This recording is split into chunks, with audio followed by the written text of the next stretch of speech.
এই তথ্য আপনারা যেভাবে পূরণ করবেন খুব নিমিষেই। তো দেখেন বিদ্যা পরিবর্তিত হয়েছে।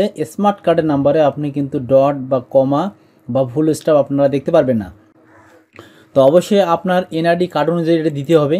তো এনআইডি কার্ড অনুযায়ী আপনারা এটা দিয়ে পূরণ করুন, বাংলা এবং ইংরেজি নাম, পিতার নাম, মাতার নাম, ঠিক আছে। তারপর জন্ম তারিখ এখানে যদি ভুল থাকে এখানে সঠিকভাবেই আপনারা করে দেবেন, তাতে কোনো সমস্যা নাই। এনআইডি নম্বর বলতে 17 সংখ্যা, এই যে বললাম 17 সংখ্যা। অবশ্যই আপনি যদি স্মার্ট আইডি কার্ড পেয়ে থাকেন তাহলে 10 সংখ্যা দিয়ে দিবেন। আর ব্যাংকে যে আপনি যোগাযোগ করবেন যে আপনার 10 সংখ্যার এনআইডি কার্ড পেয়েছেন মানে স্মার্ট আইডি কার্ড পেয়েছেন, কর্তৃপক্ষ এটি ঠিক করে দিবে, কোনো সমস্যা। নম্বর ইংরেজিতে নিজ এনআইডি দিয়ে নিবন্ধিত হতে হবে। মোবাইল নম্বর ইংরেজিতে নিজ এনআইডি দিয়ে নিবন্ধিত হতে হবে।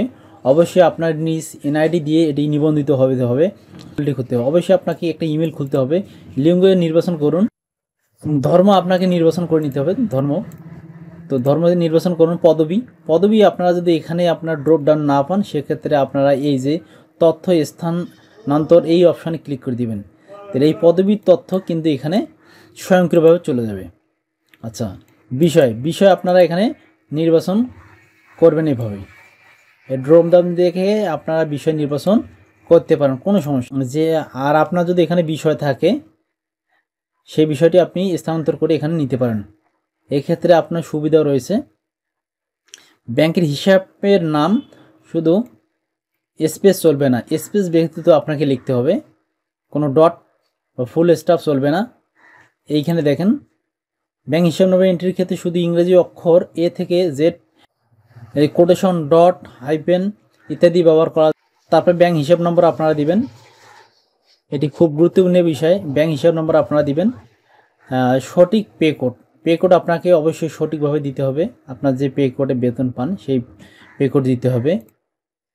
সেই পে কোড বলতে আপনাকে আমি সহজ ভাষা, এই পে কোড আছে, এই পে কোড আপনারা এখানে সিলেক্ট করে দিবেন। শুধু দেওয়ার পর আপনার অটোমেটিক মূল বেতন আর আপনার বেসিকটা এখানে বের হবে। শিক্ষক কর্মচারী নিজ জেলা দেওয়ার পর আপনি এখানে আপডেট অপশান আছে, এখানে দিতে পারবেন।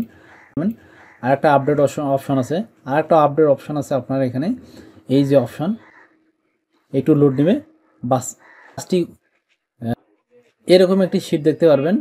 এরকম শিটটা আপনি প্রিন্ট করে হেড স্যারকে আপনার